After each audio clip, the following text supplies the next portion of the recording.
오늘은 성령 강림 주일입니다. 저와 여러분 모두가 다 성령의 뜻을 따라 살아가는 성령의 사람 되기를 소망합니다. 갈라디아서 5장 25절에 보면 만일 우리가 성령으로 살면 또한 성령으로 행할지니 라고 했습니다. 성령으로 살면 성령으로 행할지니. 성령으로 행한다고 하는 것은 이 행한다라고 하는 말의 원래 의미는 일렬로 줄을 서서 따라간다는 의미입니다. 발자취를 따라가고 모범을 따라간다는 이야기죠. 성령으로 행한다, 성령의 사람으로 산다 하는 말은 성령의 뜻을 따라 살고 성령이 인도하심에 순종하면서 살아가는 것을 이야기합니다. 예수님을 만나기 전에 내 욕심과 내 생각대로 살던 삶을 내려놓고 육신의 소욕을 따라 살던 것을 끝내고 옛사람이 십자가에 죽고서 성령님의 뜻을 구하고 그리고 성령님의 인도하심을 따라서 기도하고 순종하면서 새 사람으로 산다는 것입니다. 오늘 우리가 사는 이 시대에 우리가 저와 여러분이 성령의 사람으로 산다면, 성령을 따라서 살아간다면 우리 삶에 어떤 변화가 일어날까요? 성경에 보면 성령의 강림으로 교회가 시작됐습니다. 성령의 권능을 받은 제자들에 의해서 하나님의 뜻을 이 땅 가운데 펼쳐가는 교회 공동체가 시작됐습니다. 우리 한 사람 한 사람의 신앙의 가장 강력한 이 출발점도 성령의 역사입니다. 2000년 전 오순절 마가의 다락방에 모여있던 제자들을 한번 생각해 보십시오.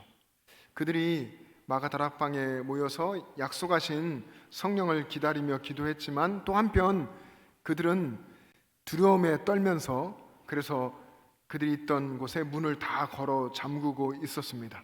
한편으로는 나약한 사람들이기도 했죠.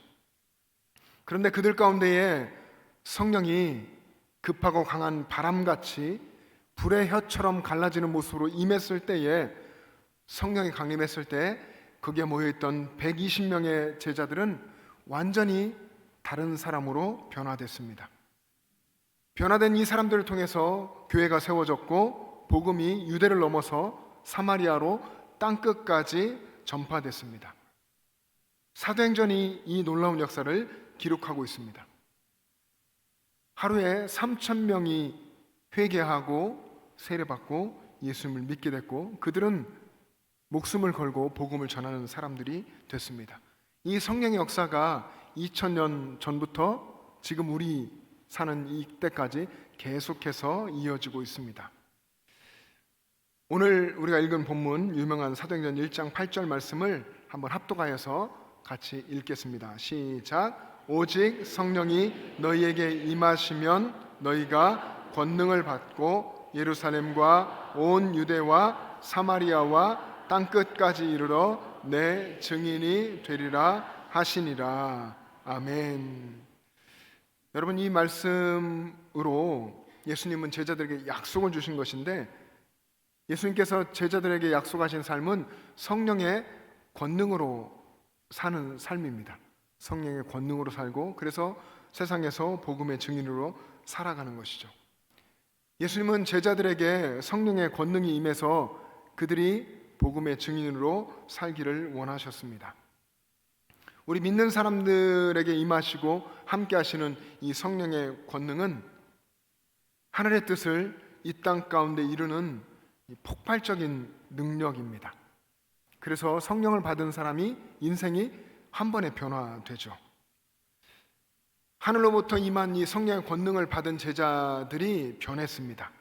그들의 인생을 성령께서 바꿔주셨고 그들은 마가다락방에서 온 유대로 그리고 사마리아로 땅끝까지 나아가서 복음의 증인으로 살았습니다. 지금 우리의 삶 가운데 임하셔서 함께 하시는 성령님은 여전히 우리 믿는 사람들, 저 여러분을 변화시키면서 일하고 계십니다. 성령은 세상을 변화시키는 하나님의 권능이기 때문에 이 하나님의 권능, 성령을 받은 사람들이 가는 곳마다 하나님의 역사가 일어납니다. 그런데 많은 그리스도인들이 사실은 둘러보면 어쩌면 나 자신의 신앙생활을 돌아볼 때에 내가 아니면 우리 주변에 있는 다른 그리스도인들이 한국교회 많은 사람들이 믿는다고 하면서 성령과 사실은 무관하게 살고 있습니다. 삶 속에서 성령이 함께 하시는 것을 의식하지 않고 살고 있고 또 우리를 통해서 놀라운 역사가 일어난다고 하는 것, 성령과 함께하며 하나님의 역사가 일어난다고 하는 것을 생각하지 않고 그 권능을 구하지도 않고 살아가고 있습니다. 여러분, 믿는다고 하면서 우리의 생각과 우리 힘으로 살아가면 우리의 역사만, 인간의 역사만 나타날 뿐입니다. 그러나 우리 안에 성령께서 임하셔서 성령이 일하시면 우리의 삶에 하나님의 역사가 나타납니다. 여러분, 이것이 예수님께서 제자들에게 약속하신 것입니다. 너에게 성령이 임하시면 너희가 권능을 받을 것이다. 그리고 너희는 땅끝까지 나아가 복음의 증인으로 살게 될 것이다. 이것이 예수님의 약속입니다. 여러분, 성령을 통해서 받게 되는 이 권능은 우리가 아는 것처럼 헬라어로 두나미스죠. 이 두나미스는 다이너마이트라고 하는 이 단어의 어원이기도 합니다. 다이너마이트처럼 폭발적인 능력이 있다는 것이죠. 하나님이 주시는 이 폭발적인 능력이 우리 가운데 임하셔서 역사를 이루십니다. 여러분, 지금 우리가 살고 이 현대의 의미로 이야기한다면 이 성령의 권능은 핵폭탄 같은 엄청난 파괴력을 가지고 있다고 말할 수 있을 것 같습니다. 이란과 미국, 이스라엘, 여기에 이 핵이라고 하는 강한 이 능력이, 권능이 있잖아요. 이것 때문에 지금 갈등하며 또 전쟁을 하며 이런 관계에도 있습니다. 성령이 임하실 때 우리 안에 나타난 이 놀라운 파괴적인 권능은 어떤 것이냐면 우리의 삶을 묶고 있었던, 예수를 모르는 옛사람 죄인인 우리를 묶고 있었던 죄와 사망의 권세를 하나님의 성령께서 깨트려 버리시고 우리를 자유하게 하셔서 새로운 삶을 살게 하시는 겁니다. 그럴 때 우리 삶에 일어나는 첫 번째 역사는 우리의 삶의 주인이 바뀌는 것입니다. 내가 주인 되어 살던 인생이 구원받아서 주인이 바뀌고 새로운 삶을 살게 되고 새 생명을 얻게 되는 것이죠. 그래서 내 주인 되시는 예수님을 모시며 예수님을 높이며 살아가게 됩니다. 초대교회의 순교 역사 속에서 가장 유명한 사람 중에 한 사람이 폴리갑이라는 분입니다. 이 폴리갑은 원래 그 시대의 노예였었는데 자유하게 되었고 예수님의 제자 중 한 사람이 사도 요한을 만나서 정말 예수님 안에서 자유한 삶을 얻고 서머나의 감독으로, 영적인 지도자로 살아가던 분입니다. 이때 로마 총독이 이 영적인 지도자 폴리갑을 체포해서 폴리갑을 회유했습니다. 내가 그리스도를 부인하고 로마 황제가 주님이라고 네가 고백한다면 너를 살려주겠다라고 회유를 한 거죠. 여러분, 물론 이 폴리갑이 자신의 인생의 주인이 자신이라고 생각을 했다면 그는 타협했을 겁니다. 우리도 예수님 믿는다고 하면서 우리의 주인이 예수님이 아니고 나 자신이면 조금만 어려움이 와도 목숨 위협 앞에서 신앙을 포기하고 타협할 수 있게 되겠죠. 근데 성령의 권능으로 변화돼서 인생의 주인이 바뀐 이 폴리갑은 이렇게 대답했습니다. 나는 86년 동안 그분을 섬겼지만 그분은 한 번도 나를 부당하게 대우한 적이 없어. 그런데 내가 어찌 나를 구원하신 나의 왕, 나의 주님을 부인하며 모독할 수 있겠소? 주님은 나의 왕이시다, 나의 주님이시다 라고 선포한 겁니다. 그는 이 믿음의 선포로 결국 화형대의 불길 속에서 찬송을 부르며 순교했습니다. 여러분, 성령의 권능은 인생의 주인을 바꿉니다. 그래서 내 목숨보다 예수님을 더 사랑하게 되고 예수님을 더 섬기는 사람으로 살게 됩니다. 인생의 주인이 바뀌면 우리의 마음속에 예수님이 오시고 우리 마음에 예수님이 주시는 평안이 임하게 됩니다. 예수님을 모신 사람이 누리는 이 평안은 고난도 넉넉히 이길 수 있게 하고 세상이 흔들려도 흔들리지 않는 모습으로 살 수 있게 합니다. 감리교의 창시자인 존 웨슬리가 영국 사람인데 영국에서 신대륙 미국을 향해서 복음을 전하러 배를 타고 출발을 했습니다. 배를 타고 대서양을 건너다가 큰 폭풍우를 만나게 됩니다. 배에 파도가 들이치고 배는 흔들리고 많은 사람들이 겁에 질려서 비명을 지릅니다. 이때 웨슬리에게도 두려움이 몰려왔습니다. 그런데 그때에 배 한쪽에서 고요하고 잔잔한 찬양 소리가 들려왔습니다. 웨슬리가 가보니까 그 사람들은 경건한 모라비안 교도들이었습니다. 여러분, 모라비안 교도들은 역사상 가장 뜨겁고 헌신적인 공동체였습니다. 그들은 24시간 릴레이 기도를 했는데 한 사람이 1시간씩 하루 24시간을 계속 기도하는데 이 기도를 100년 이상 계속해 온 공동체입니다. 얼마나 기도가 뜨거웠던 공동체입니까? 그리고 이 사람들은 기도할 뿐만 아니라 전 세계로 헌신하여서 선교사로 나갔습니다. 이 모라비안 공동체를 통해서 현대 기독교 선교 운동이 불타오르게 됐습니다. 이 모라비안 교도들이 그 배 안에서 그 위협적인 상황 속에서 목숨이 위협받는 죽을지도 모르는 상황 속에서 잠잠히 하나님을 찬양했던 것입니다. 존 웨슬리가 목사가 됐고 평생 하나님을 위해서 헌신하겠다고 한 사람인데 그 상황 속에서 충격적인 모습을 본 겁니다. 자신은 두려움에 떨었지만 이 모라비안 교도들이 환경을 초월한 하나님이 주시는 그 평안을 가지고 찬송하고 하나님을 높였던 그 모습을 직접 보게 된 것이죠.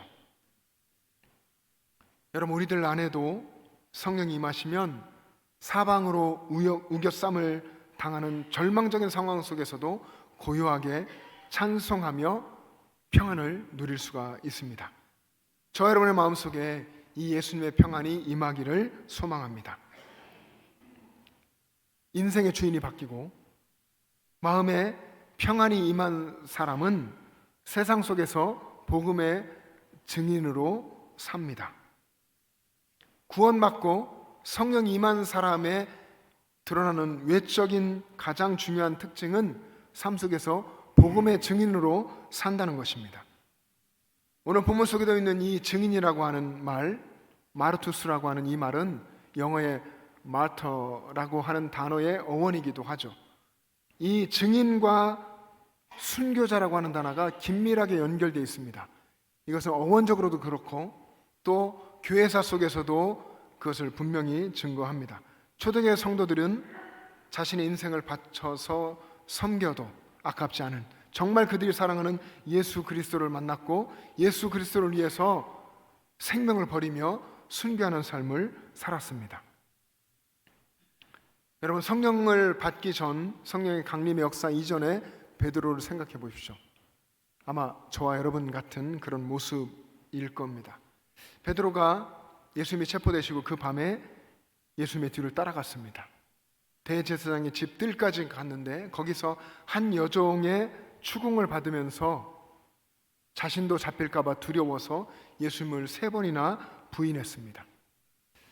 예수님 앞에서는 호언장담하기도 했었는데 그 제사장의 집들 앞에 잡힐 수도 있는 그 상황 앞에서는 믿음을 포기하고 내려놓는 어떤 면에서는 겁쟁이였습니다.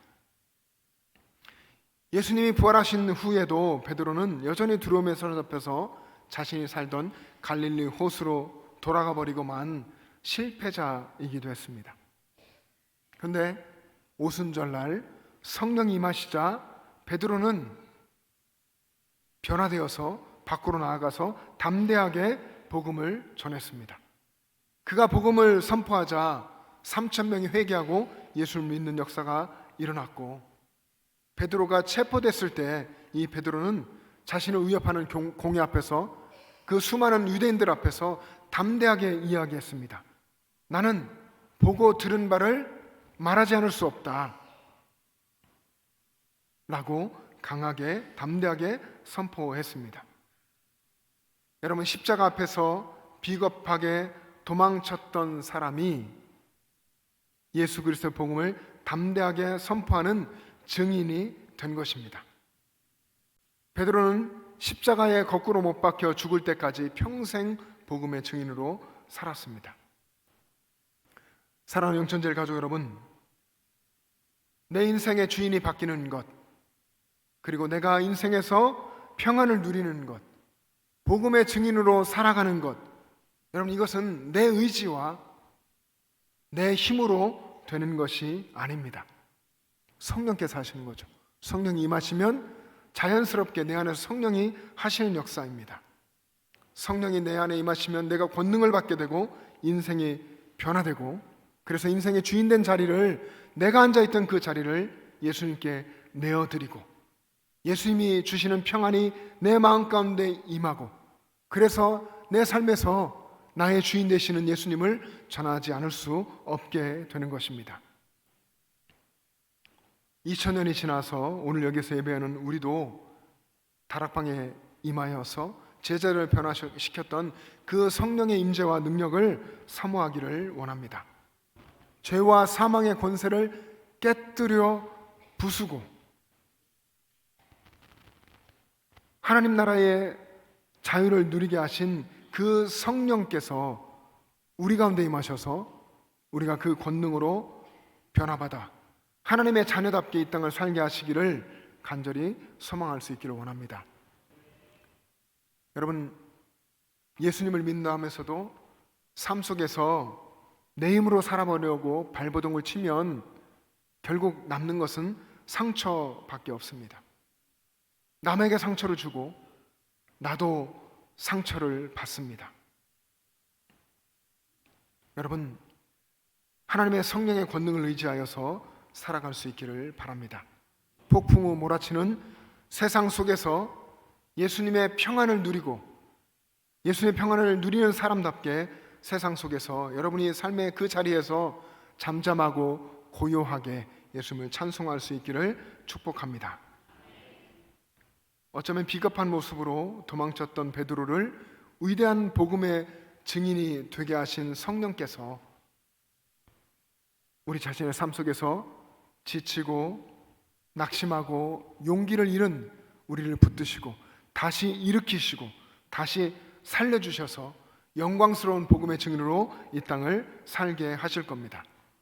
여러분 각자의 삶의 자리에서 성령과 동행하면서 복음의 증인으로 세상 속의 그리스도의 향기로 살아가시기를 주님의 이름으로 축복합니다. 기도하겠습니다.